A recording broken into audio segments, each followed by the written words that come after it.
Hi there. It is important to know how and when to implement your set targets out of your sustainable procurement strategy into your existing way of working within procurement. There are several possibilities and each one produces a different result, so it is important to carefully assess which stage is most appropriate. Let's go over some phases where you can optimize for sustainability within the procurement process. The first is the pre-qualification stage. Only invite suppliers who can fulfill a certain standard in terms of sustainability to submit proposals. For example, suppliers must have an EMS with CO2 reduction targets. Specification or mandatory requirement. The sustainability requirement specification specified in the invitation to offer must be met by offerers. They will not be evaluated if this condition is not met, such as if all provided products must be Energy Star rated. The specifications must also contain desirable sustainability requirements so that offerer submissions can be assessed. Evaluation. Offerers must address the desired sustainability requirements and in responses to the offers will be taken into account when evaluating and choosing the successful offerer.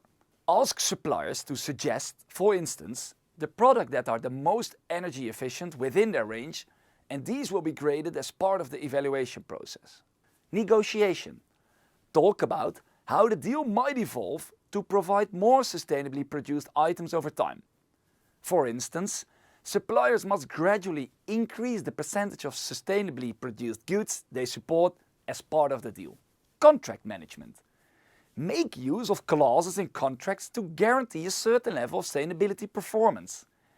Instead, collaborate with suppliers to gradually and collectively improve the sustainability performance of given goods and/or services throughout the duration of the agreement/contract. More than one stage of the procurement cycle may call for a response. The degree of market capabilities and market influence will determine the proper stage of the procurement process to handle the identified sustainability impact. Suppliers must comply with pre-qualification and obligatory specification standards in order to submit an offer. This puts extra restrictions on them. This degree of sustainability compliance is typically employed when it is obvious that there are enough providers on the market who can meet the demand. The opportunity for suppliers to demonstrate innovation is increased when sustainability is taken into account during the evaluation process. As a result, this may be a suitable strategy when looking for best practice options and solutions that go above the specification's desirable requirements. The delivery of sustainability requirements outlined in the specifications may be guaranteed by contract provisions. Alternatively, these could be established as key performance indicators against which the sustainability performance over the course of the agreement will be monitored. These could be incorporated as contract conditions with precise targets. By addressing sustainability consequences for goods or services in terms of the 4 sourcing categories, the outcomes of the supply positioning done in lesson 2.4 will help determine the overall sustainable procurement method for your commodity. Let's go over the 4 sourcing categories and discuss how sustainability can be addressed. Let's start with the bottleneck category. Detailed sustainability specifications should be developed, or suppliers may be asked for proposals to improve their sustainability performance. It is important that alternative sources of supply are identified and their sustainability impact is addressed. A cost premium may need to be paid to minimize the sustainability risks and ensure that the most sustainable supplier is selected. Let's continue with the strategic category. Some mandatory sustainability criteria should be included in the specification. A close relationship should be developed with the supplier. Suppliers must be challenged to improve both sustainability and cost of goods or services. Sustainability objectives should be a point for negotiation.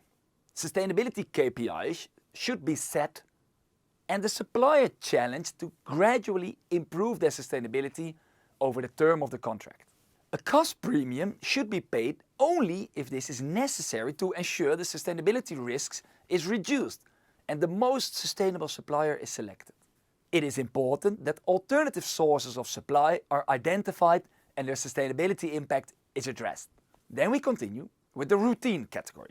Simple sustainability criteria should be included in your specifications.